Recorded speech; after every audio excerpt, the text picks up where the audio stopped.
tardes a todas y a todos, y sobre todo a todos. Me alegro muchísimo de poder estar aquí en el Consejo, que ya hace tiempo que no veíamos a las caras. Normalmente, bueno, viene Ana, somos dentro del miembro de la organización del miembro del Consejo Municipal, pero bueno, cada cual tenemos que hacer distintas cosas. Bueno, a mí me alegra muchísimo porque es un tema que siempre, pues desde APRAN, creo que nos ha preocupado. Ya llevamos 32 años trabajando con estas mujeres y cada vez lo veo como mucho más complicado y difícil, porque ya no se puede hablar de prostitución, hay que hablar de trata de seres humanos y explotación sexual. Partiendo de esa base, cuando ponen en cualquier sitio que vamos a hablar de prostitución, por supuesto que la trata son mujeres que vienen ejerciendo la prostitución y caen en la trata. Pero esto yo creo que vamos a cambiar, y vamos a cambiar un poco el lenguaje, porque así, igual que hemos cambiado el lenguaje de bueno, prostituidor, que tanto nos preocupaba a todas, a mí me preocupan mucho más las mujeres y sobre todo las niñas y adolescentes que están llegando a nuestro país de una manera totalmente, está aumentando la prostitución en España y sobre todo de menores y adolescentes. Vienen acompañados, es un tema que APRAN empezó a trabajar ya hace 3 años, se alarmaron muchísimo en una reunión que tuvimos en todas las organizaciones cuando APRAN dijo que habíamos detectado a 30 niñas y parece ser que no existían, y al fin se han dado cuenta que realmente es un problema, y es un problema que es a nivel no solamente nacional sino a nivel internacional. Tenemos que trabajar y deberíamos hacerlo no solamente a nivel nacional sino a nivel internacional. Tenemos que sacar la ley contra la trata, que es importantísima, y habría que conseguirlo. Yo creo, Ángeles, que tú estás aquí, habría que presionar al Congreso, a la persona responsable del tema, y que esto se apruebe ya, porque si no, no se adelanta nada. Ya hay muchos planes, ya sabéis que empezó en el tiempo de Viviana Ido, se hizo un plan contra la trata, ahora creo que se va a firmar nuevamente. También el Ministerio del Interior ha hecho un plan contra la trata, en plan de sensibilización. Me parece que la campaña es buena. No hay trato para la trata, hay otra serie de circunstancias que sí que se dan y que se está trabajando bien, pero creo que lo importante es establecer una ley, porque la ley, a todas las que estamos trabajando en este tema, nos dará medidas para que estas mujeres puedan salir de esa situación con más facilidad. Si ahora tenemos 4, es muy probable que si hay una ley tendríamos bastantes más. ¿Por qué? Porque hay medidas y porque estas mujeres no se animan nunca a denunciar si no tienen algo y tienen una alternativa y tienen una economía para poder salir. Y sobre todo, nosotros APRAN está para informarlas, protegerlas y que ellas salgan de esa situación con una alternativa, porque si no, estas mujeres serán mucho más revictimizadas, serán mucho más apartadas de las calles, de los lugares invisibles, y tendremos una situación en España que, si la legalizamos, será el sello de garantía de proxeneta para que estas mujeres pues ganen mucho más dinero de lo que están ganando con ellas. Y, por lo tanto, la legalización, que es lo que hoy nos vamos a tratar aquí, me parece que es que estamos todas que no a la legalización. Yo estoy encantada de estar con Victoria Cans Cervera, que me parece una de las mujeres que, bueno, pues que ha luchado muchísimo en este tema y que tendremos que seguir luchando, y que la presento, que es la catedrática emérita de Filosofía Moral y Política de la Universidad Autónoma de Barcelona, donde fue vicerrectora durante los años 93 y 96.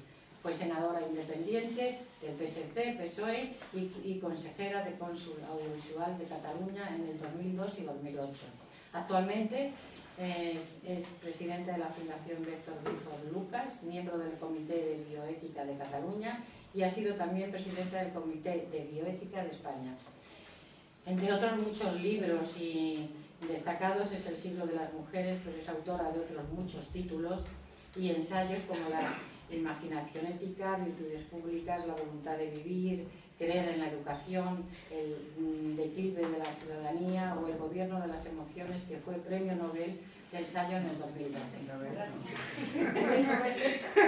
Yo ya te he puesto Premio Nacional de Ensayo en el 2012. Ojalá, yo creo que lo llevarás. Perdón. Ha sido galardonada también con el Premio Internacional Méndez Pelayo, importante, el Premio de Mérito de Educación de la Junta de Andalucía y la Medalla de Mérito Sanitari, concedido en la Generalitat de Cataluña en el 2014. Ha sido investida doctora honoris causa por la Universidad de Huelva. Como veis, aunque me haya confundido, se lo merece esto y mucho más. Bueno, muchísimas gracias por invitarme. Vamos a ver, yo no me he dedicado mucho a este tema. Es un tema que me interesa y lo que me interesa sobre todo es discutirlo, porque se lo contaba a Lola, que me ha acompañado, que el otro día estuvimos me pidieron a raíz de un articulito que escribí en El País, ¿no? Que no sé si fue el motivo de que me invitarais también aquí, pues seguramente ese artículo ha circulado porque era El País de Cataluña donde salía. Y bueno, a raíz de ese artículo la verdad es que ha tenido bastante eco, ¿no? Y unas alumnas de la Universidad Autónoma de Comunicación Audiovisual dijeron: queremos hacer un vídeo, están haciendo un trabajo de curso, ¿no? Un vídeo que sea un debate sobre la prostitución, y estuvimos pues una profesora de Filosofía del Derecho y yo discutiendo sobre la prostitución, pero quiero decir que yo sobre este tema tengo poco escrito, tengo poco reflexionado, y lo que voy a hacer es sobre todo intentar ver lo que he intentado preparar es ver qué argumentos éticos tenemos. Yo lo voy a ver desde la ética, que es lo que más domino, digamos, ¿no? Desde el punto de vista de la ética, ¿qué podemos decir a favor o en contra de legalizar la prostitución? El tema ha salido hace poco, quizá con más fuerza que en otros momentos, por una razón: es que hay elecciones. Y cuando hay elecciones salen todas aquellas cuestiones que los partidos políticos piensan que deberían haber tratado y no han tratado, y por lo tanto se apuntan a muchas cosas que seguramente no se apuntarían en otro momento. Yo creo que ha habido tres elementos, ¿no?, que han confluido, que tienen que ver es decir, que la motivación de cada uno de estos elementos no es la misma, ¿no? Una es los inspectores de Hacienda del Estado. La Organización de Inspectores de Hacienda hace un tiempo planteaba regular la prostitución porque así habría más cotizantes de la Seguridad Social. Es decir, si se legaliza la prostitución, las prostitutas cotizan, los empresarios cotizan, y por lo tanto aumenta la recaudación, aumenta, y eso es bueno. Es un planteamiento estrictamente económico, ¿no? Diciendo, bueno, el PIB tiene que subir, pues esa es una forma de que el Producto Interior Bruto del país suba, ¿no? También hace poco tiempo un juez de Barcelona dictó una sentencia en la que condenaba al empresario de un prostíbulo a hacer contratos laborales a las mujeres que trabajaban en ese prostíbulo. Decía que si las mujeres trabajan allí y ejercen libremente ese trabajo, tienen derecho a estar legalizadas y son sujetos de los mismos derechos que cualquier otro trabajador, y por lo tanto tiene que haber entre ellas y los empresarios una relación laboral normal, ¿no? Y al mismo tiempo el lobby de varias asociaciones de prostitutas que están a favor de que se legalice la prostitución y de que cambie el nombre, ¿no? Lo que decíamos, que este es otro de los temas, que cambie el vocablo y que no se les llame prostitutas sino trabajadoras sexuales, ¿no? Bien, ese lobby hace poco también en Barcelona se presentó a sí mismo.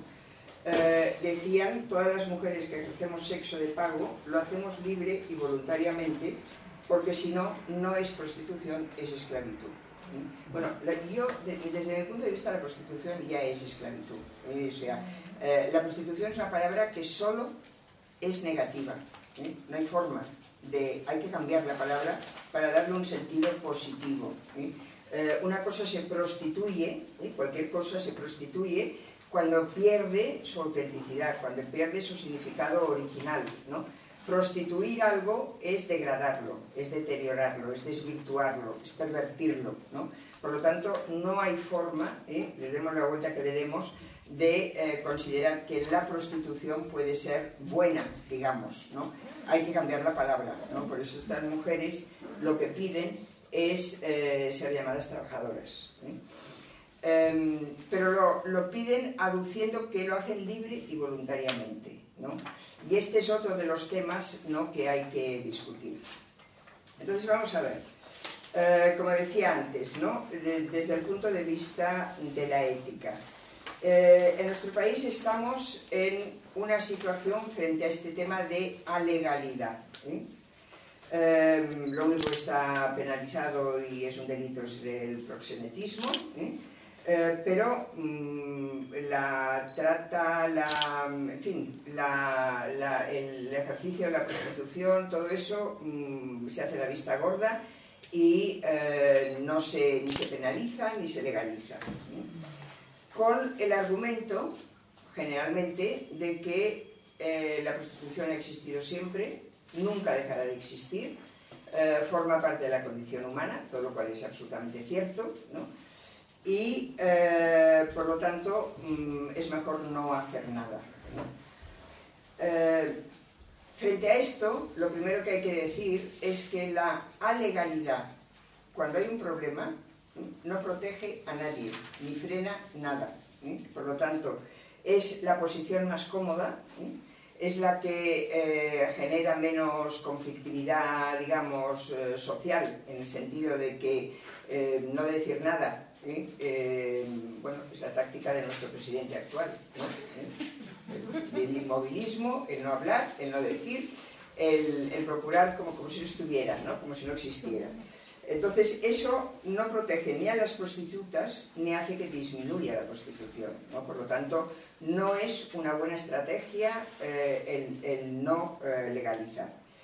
Yo incluso diría, más vale equivocarse y legalizar mal, como se hizo por ejemplo en Barcelona hace poco en una ordenanza municipal que penalizaba a las prostitutas y penalizaba a los clientes, ¿no? Lo penalizaba todo. Fue muy criticada, finalmente no ha servido de nada, porque claro, las prostitutas para empezar no tienen dinero para pagar las multas y no se ha recaudado absolutamente nada con esa ordenanza, pero yo creo que es mejor intentar hacer algo y en todo caso darse cuenta de que esa no es la vía adecuada y por lo tanto cambiarla. Como he dicho que mis argumentos van a intentar ser desde el punto de vista de los valores morales, de los principios, de las máximas, de los derechos, yo creo que cualquier cuestión que finalmente hay que llevarla a que se tome una decisión política, es decir, legislar es una decisión política, se puede ver desde dos puntos de vista, ¿no?, que son los dos puntos de vista que han articulado lo que han sido los sistemas éticos de la modernidad, de una forma más fácil, lo digo de una forma más fácil. Podemos argumentar éticamente teniendo en cuenta o bien los principios, cuáles son los principios morales que tenemos, por lo tanto, esos principios morales hay que preservarlos y hay que intentar protegerlos y garantizarlos, o podemos argumentar a partir de las consecuencias de las decisiones que tomamos, ¿no? Es decir, si yo tomo la decisión de legalizar la prostitución, por ejemplo, ¿qué ocurrirá?, ¿no? Eso es tener en cuenta, no ningún principio, en principio yo no me pronuncio diciendo está bien o está mal, sino que lo que tengo en cuenta es qué ocurrirá. ¿Se erradicará la prostitución? ¿Conseguiremos que no haya trata? ¿Conseguiremos que sea más libre? Y todo eso, el argumento a partir de las consecuencias, que es el utilitarista, ¿no?, tiene la ventaja de que de alguna forma hasta cierto punto se puede comprobar empíricamente, ¿no?, qué es lo que ha pasado, ¿no? Si tomamos esta medida, ¿qué ocurrirá? Eso lo podemos hacer un estudio empírico y podemos llegar a saberlo, ¿no? Bueno, vamos a ver primero el tema de los principios, ¿no?, que es lo que todo el mundo piensa cuando hablamos de ética, ¿no? Tenemos unos derechos fundamentales, la dignidad de la persona, la libertad. Desde el punto de vista de los principios, ¿qué podemos decir a favor de legislar y en contra de legislar, porque he dicho que intentaré ver los pros y los contras. Contra la legislación, para empezar, ¿no? Podemos decir contra la legislación que la prostitución es inmoral, es decir, que va contra la ética, porque rebaja a la mujer a una situación indigna. Indigna, ya lo he dicho antes, la misma palabra lo dice, ¿no? Prostituirse es degradarse, ¿no? La rebaja a una situación indigna porque en realidad está vendiéndose por dinero, está vendiendo su cuerpo por dinero, no es una relación sexual normal, es una anomalía, es una relación que se ha llamado de esclavitud, de dominación, hay dinero por medio, por lo tanto hay compra y venta, ¿no? Eso por una parte, o sea, podemos decir, desde el punto de vista de los principios, la prostitución va contra la dignidad de la persona.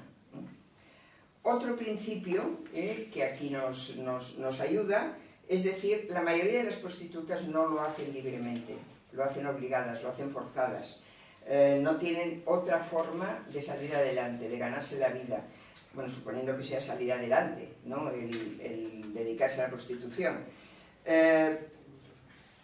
Por lo tanto, ahí no funciona la libertad de la mujer, el derecho a decidir lo que uno quiere hacer con su vida, a optar por un estilo de vida en contra de otro. Eso ocurre quizá en una minoría muy pequeña de mujeres. Yo no digo que no ocurra, no digo que no haya mujeres que podrían hacer otra cosa y que optan por la prostitución porque, según dicen, pues es más cómodo, o les gusta más, o no les parece degradante, y lo hacen desde la libertad. Seguramente, en España nos pasa una cosa que es que nunca tenemos datos. Es decir, siempre nos faltan datos, de todo, ¿no? Pero seguramente si los tuviéramos, pues podríamos comprobar fácilmente que las prostitutas libres, realmente libres, son muy pocas. Y por lo tanto, si es una minoría, no podemos extenderlo a la mayoría de ellas. O sea, dos principios por lo menos contra legalizar la prostitución. Una prostitución legal, no eliminaría el hecho de que las mujeres vayan forzadas, por lo tanto no les daría más libertad, les daría quizá más seguridad, pero no más libertad. Y por otra parte, la indignidad del acto, de la actividad, seguiría siendo la misma, ¿no? ¿De dónde se puede deducir esta idea de, en realidad, dignidad y libertad son casi dos caras de la misma moneda? Cuando la célebre oración de Pico de la Mirándola en el Renacimiento, ¿no? Sobre la dignidad humana, lo que dice es que el ser humano, a diferencia del resto de los animales, tiene una dignidad superior porque puede escoger qué forma de vida quiere vivir. Los animales no pueden. Perro siempre será un perro, con los instintos del perro. Un ser humano puede optar por distintas formas de vida. No es una libertad absoluta, es una libertad con limitaciones, pero en eso consiste su dignidad. Es cierto también que si el ser humano es libre, y ese tema lo retomaré después, también es libre para escoger el mal, porque si no, no sería libre, ¿no? Y por lo tanto, ese es quizá el argumento que se nos vuelve más en contra a la hora de decir la prostitución desde el punto de vista ético, no.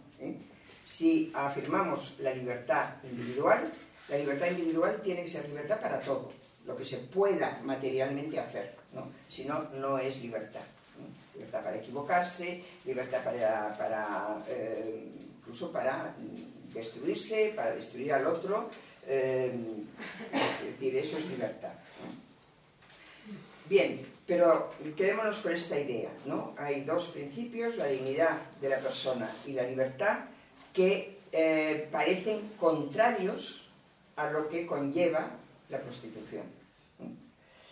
¿Qué podemos aducir a favor de la prostitución desde el punto de vista ético?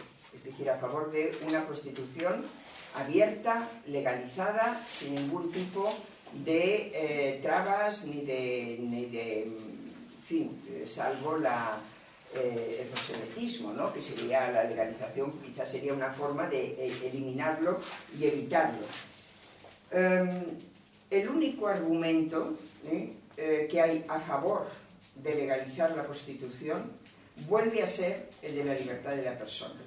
Si hay mujeres que dicen, porque claro, la única forma de saber si una mujer es libre de prostituirse es que ella lo confiese, es la única forma de saberlo. Desde fuera no lo podemos determinar sin miedo a equivocarnos. El único argumento a favor de esa legalización y de aceptar lo que estos lobbies de mujeres quieren, que es decir, nosotras somos trabajadoras y trabajamos en eso, por lo tanto no eliminemos el vocablo prostitución y hablemos de que hemos optado por una forma de vida que es esta,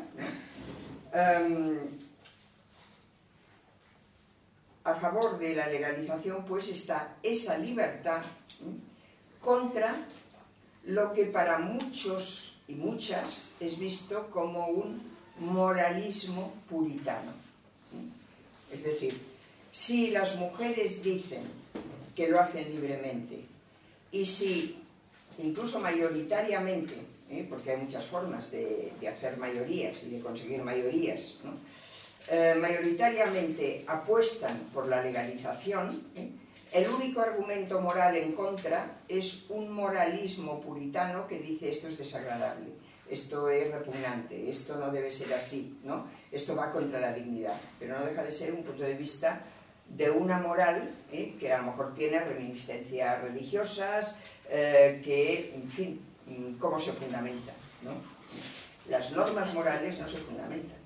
Es decir, yo después de años de dedicarme a la filosofía he llegado a esta conclusión.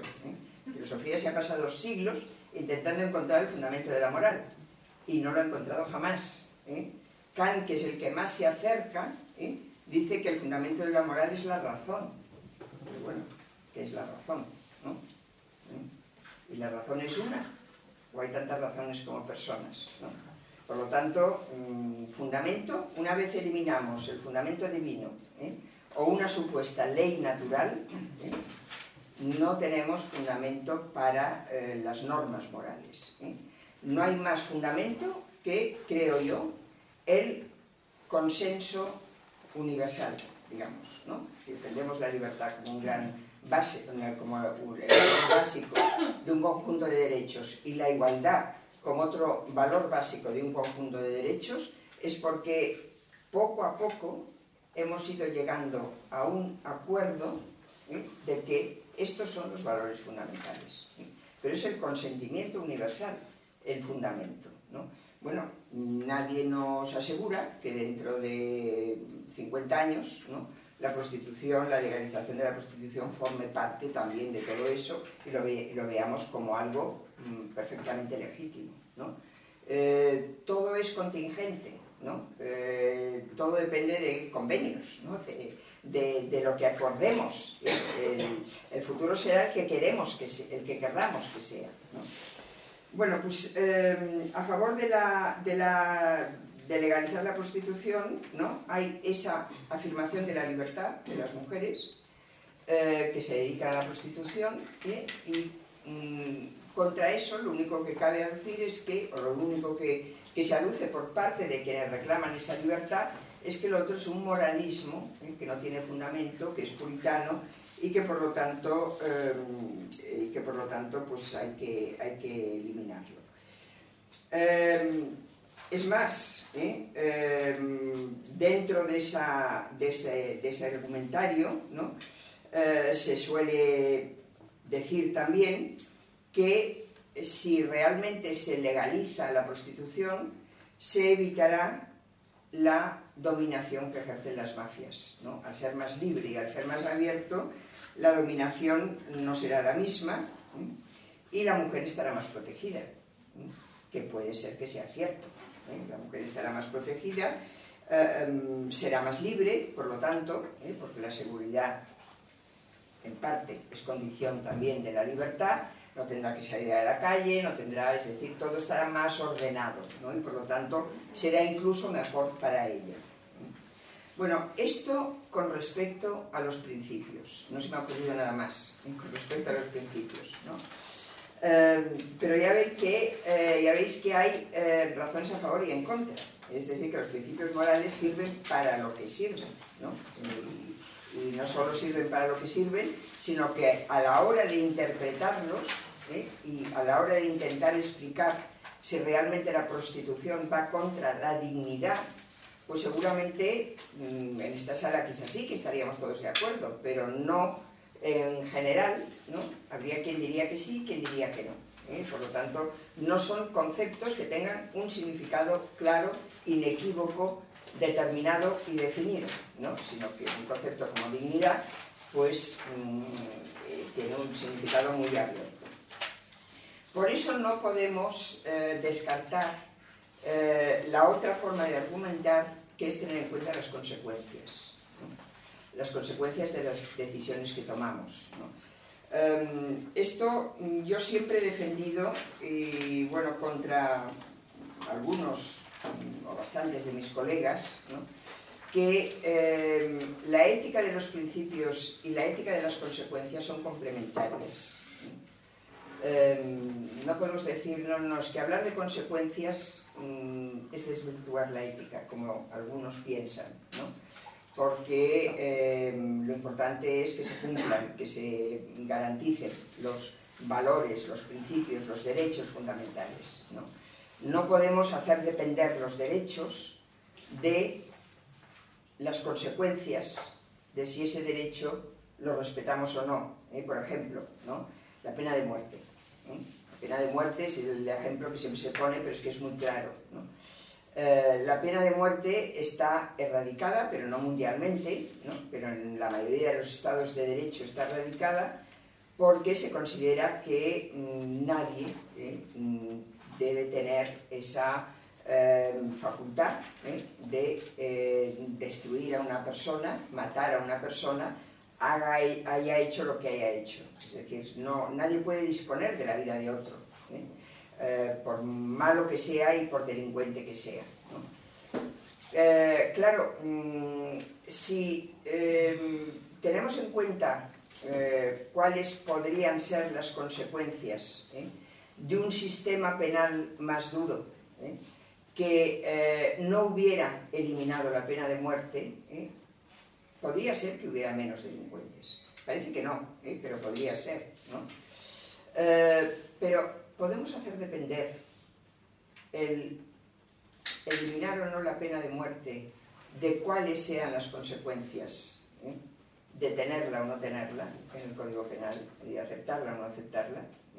Esa es la lucha, el conflicto entre los que dicen la ética es una cuestión de principios, y cuando un principio lo tenemos claro, ya no se somete a ninguna discusión, ya no es negociable, sean cuales sean las consecuencias. Y otros que piensan, no, los principios, como he demostrado hace un momento, no nos sirven de gran cosa cuando tenemos que tomar una decisión, por lo tanto, tengamos en cuenta las consecuencias de esa decisión y veamos si realmente funciona o no funciona, ¿no? Eso es lo que ocurrió cuando los filósofos utilitaristas, ¿no? Intentaron corregir la ética kantiana, que es la ética de principios por definición, ¿no? El imperativo categórico, tiene que funcionar pase lo que pase, ¿no? Es aquella frase de Kant, fiat justitia pereat mundus, hagamos justicia aunque se acabe el mundo, ¿no? Bueno, pues contra esto los utilitaristas, que eran ingleses, eran británicos, ¿no? Por lo tanto más pragmáticos, ¿no? Dijeron, estos principios no nos sirven para legislar, no nos sirven porque el principio siempre es ambiguo, siempre es abstracto, nunca sabemos cómo hay que entenderlo, ¿no? Tengamos en cuenta, pensemos en las consecuencias de las leyes y veamos si realmente esas leyes hacen a la humanidad más feliz, le dan más bienestar, son más útiles socialmente. Y si son más útiles socialmente, es que son más justas. Claro, ahí entra la experiencia, entra lo empírico. Es decir, no es una cuestión solo de decir, bueno, el principio de la dignidad humana es un principio racional, ¿no?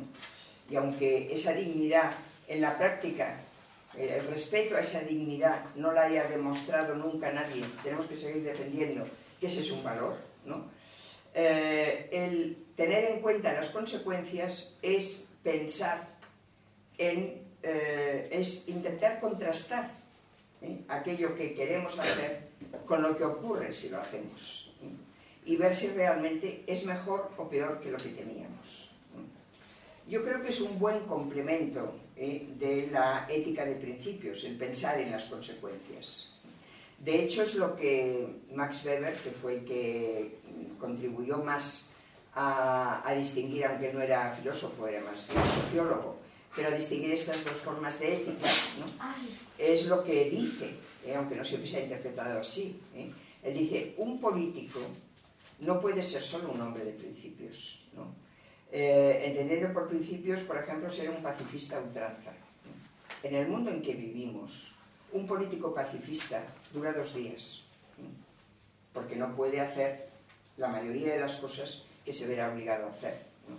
Entonces, lo que tiene que intentar hacer un político es pensar también en las consecuencias de las decisiones que toma, y dejar de ser político cuando se da cuenta que las consecuencias le exigen renunciar a demasiados principios, ¿no? Pero no puede ser solo un hombre de principios. Bien, pues si tenemos en cuenta las consecuencias, tanto de legalizar la prostitución como de no legalizar, ahí sí que ya podemos ir a datos, ya empezamos a tener datos. Por lo que yo he podido ver, ¿no? Y ya digo, no soy experta en el tema y a lo mejor los datos que yo he manejado no son del todo fidedignos, ¿no? Pero son los que me ha parecido que eran que estaban más reconocidos. En Europa la prostitución está legalizada, no sé si en 16 países, ¿no? En esos países, la legalización de la prostitución no ha eliminado ni reducido demasiado la existencia de las mafias. Por lo tanto, las prostitutas siguen estando igual de esclavizadas, la prostitución no ha disminuido gran cosa, y por lo tanto, esas leyes no han conseguido el objetivo que se proponían. Por lo tanto, ahí tenemos una consecuencia que desmiente incluso a aquellas personas que dicen no, es que no hay ningún principio ético en contra de ser prostituta, ¿no? Por lo tanto, no intentemos fundamentarlo en ningún valor ético, ¿no? Pero es que si miramos a las consecuencias nos damos cuenta de que en países como Holanda la prostitución más o menos sigue siendo la misma, ¿no? No desaparecen las mafias, no desaparece la trata, no desaparece aquello que nos parece los elementos más perversos de la prostitución. En cambio, si vamos a un país que se toma como modelo para algunas, no para todas, pero para algunas, que es Suecia, desde hace unos años penaliza al proxeneta y al cliente. Y lo que dicen las estadísticas es que desde que eso existe, la prostitución sí se ha reducido del 50 al 30%. Es decir, que ha bajado bastante la prostitución. ¿Por qué? Porque la coacción funciona. Es decir, es la coacción lo que hace que el cliente, pues si le rasca el bolsillo, pues dice no.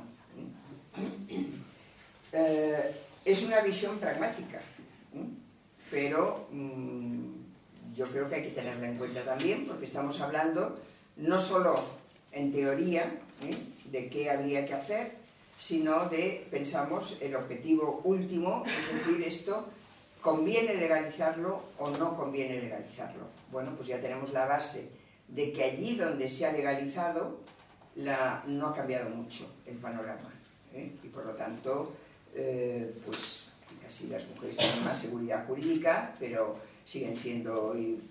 no siguen siendo libres, sigue habiendo trata, sigue habiendo todos los defectos que atribuimos a esa actividad.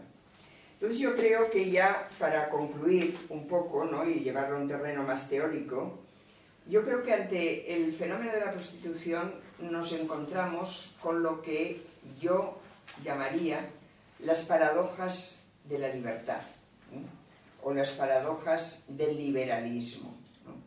La libertad individual ha sido el valor fundamental de la modernidad, desde que Pico de la Mirandola escribe la oración sobre la dignidad humana y habla de la dignidad como libertad. Los primeros derechos que proclama la Carta de Derechos británica y después los derechos humanos de la Revolución Francesa y de la Revolución Americana, de la independencia americana, son derechos civiles, son los derechos de la libertad, ¿no? Los derechos de la igualdad vienen después y vienen muy tarde, pero porque se considera que si no hay igualdad no hay libertad, por lo tanto sigue siendo la libertad el valor fundamental, ¿no? Claro, libertad, como he dicho antes, es libertad para escoger lo que cada persona considera que es para ella la vida buena. En filosofía lo llamamos así, ¿no? The good life, ¿no? Que no es la buena vida, ¿no? Que es otra cosa, ¿no? La vida buena, ¿no? Es decir, cada persona en un Estado de Derecho y en una democracia tiene unas obligaciones con respecto a los demás, que son las que marca la legislación y que son obligaciones en torno al valor de la justicia, es decir, pagar impuestos, ¿no? Pagar impuestos coarta la libertad de las personas, pero es porque hay un valor por encima, que es la justicia distributiva, que dice si no se pagan impuestos no hay forma de redistribuir, por lo tanto esto es obligatorio, ¿no? Pero fuera de lo que la justicia determina, que es justo y que por lo tanto todos los ciudadanos deben someterse a esas normas de justicia, lo que cada persona decide hacer con su vida depende de su libertad. Es libre y por lo tanto puede escoger. Puede escoger, como he dicho antes, un estilo de vida que sea autodestructivo. No pasa nada. La adicción, el alcoholismo, el suicidio incluso, el mutilarse y, ¿por qué no?, el dedicarse a la prostitución. Es decir, forma parte de esa libertad que nos hemos ido dando a nosotros mismos y que hemos considerado, además, cada vez que tiene un ámbito, un abanico de posibilidades mayor, ¿no? John Stuart Mill, que es desde mi punto de vista el mayor defensor de la libertad liberal, de esa libertad que se llama también libertad negativa, que es la libertad para hacer todo aquello que la ley no me prohíbe, por lo tanto ahí hay una amplia gama de posibilidades, ¿no? Pues Mill, que defiende esa libertad y que dice claramente, en la forma de defenderlo va contra el paternalismo, es decir, nadie tiene derecho a decirme cómo debo vivir mi vida. El único límite a la libertad es el daño a otro, ¿no? Pero el daño a mi persona no me lo puede prohibir nadie, ¿no? Y la prostitución, en todo caso, si es indigna, es un daño a mi persona, no hago daño a nadie más, más que a mí misma, prostituyéndome, ¿no? Por lo tanto, eso, decía Mill, dentro de esa lógica de la libertad liberal, nadie me lo puede prohibir, ¿no? Ahora, sí que dice Mill, más adelante, ¿no?, en el librito sobre la libertad, que si una persona decide esclavizarse, habrá que impedírselo. ¿En qué quedamos? ¿En qué quedamos? ¿En qué quedamos? Claro, ¿en qué quedamos? Aquí el problema es qué es esclavizarse, ¿no? O sea, estamos con otro concepto que no está claro, ¿qué es esclavizarse? Porque Mill llega a decir, aunque yo quiera esclavizarme libremente, él no está pensando en la prostitución, creo yo, ¿no? Está pensando en venderse, en ser un esclavo, ¿no? Una persona que decide, bueno, yo prefiero vivir cómodamente, venderme y que me digan lo que tengo que hacer y no quiero pensar más, ¿no? Eso es esclavizarse, ¿no? Bueno, pues eso no debería entrar, pero no debería entrar dentro del concepto moral de libertad, ¿no? Porque también hay que tener en cuenta que una sociedad, por liberal que sea, y por sacralizado que tenga el valor de la libertad no es el único, hay otros valores, ¿no? Y ese valor de la libertad tiene que poderse conjugar con el resto de valores, ¿no? Y aquí entran muchas cuestiones, ¿no? Cuestiones, por ejemplo, como una que se discute mucho últimamente, el de la libertad para ofender al otro, ¿no? Por ejemplo, ¿no? Y claro, la ofensa al otro se puede decir sí que es daño al otro, pero bueno, un daño muy subjetivo, ¿no? Es decir, el que se siente ofendido, no todo el mundo en la misma situación se siente ofendido por cualquier expresión o por cualquier cosa, ¿no? Por lo tanto, ¿dónde hay que poner en una sociedad liberal los límites al ejercicio de la libertad? Y la respuesta solo es una. Esos límites los tiene que poner cada persona. Porque si no los pone cada persona, el Estado está interfiriendo excesivamente en la vida de la persona. Y eso es retroceder en el uso de la libertad. Por lo tanto, claro, ahí estamos en esta cuestión, ¿no? Que yo llamo las paradojas de la libertad. Es muy bueno ganar espacios de libertad, pero al mismo tiempo que ganamos espacios de libertad, al individuo lo que se le exige, pero se le exige moralmente, no jurídicamente siempre, es que utilice bien esa libertad, ¿no? Y esa buena utilización de la libertad la decide cada uno, ¿no? No la decidimos en común en todos los casos. La decidimos por lo que tiene que ver con la justicia, pero no con lo que tiene que ver con los estilos de vida, con las formas de vida que cada cual convierte en las propias, ¿no? Entonces, la cuestión es esta, ¿no?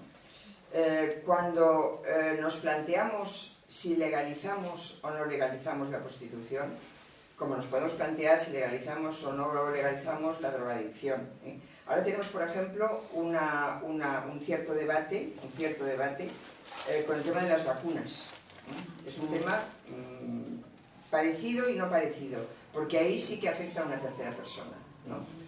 Pero que se esgrime el derecho a no vacunar a los hijos en nombre de la libertad.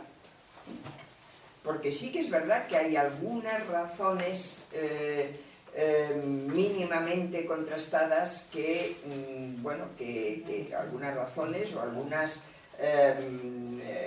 causas, ¿no?, de que en algunos casos la vacuna puede tener efectos negativos o efectos nocivos. Pero, bueno, son minoritarios y por lo tanto yo creo que no se puede extender ni se puede generalizar, ¿no? Pero ahora en estos momentos no, porque ha ocurrido lo que ha ocurrido, ¿no? Que un niño no vacunado ha cogido la difteria y está gravísimo, ¿eh? Pero yo he discutido muchas veces en el terreno de la bioética con gente ilustrada y médicos incluso, que piensan que el vacunar o no vacunar es un derecho y un derecho de libertad, un derecho a decidir, ¿eh?, si se hace o no se hace, ¿no? Hace poco la Asamblea Nacional Francesa, el Congreso de los Diputados francés,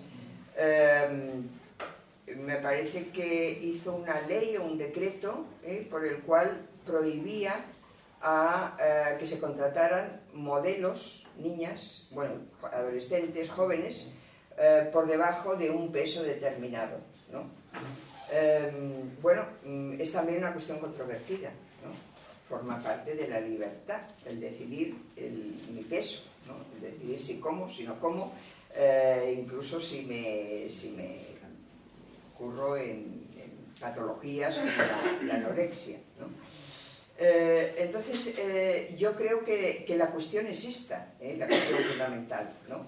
Hemos ido avanzando en la libertad y lo que hay que decidir es si realmente queremos legislar para tener más libertad o para prohibir algunas cosas, ¿no?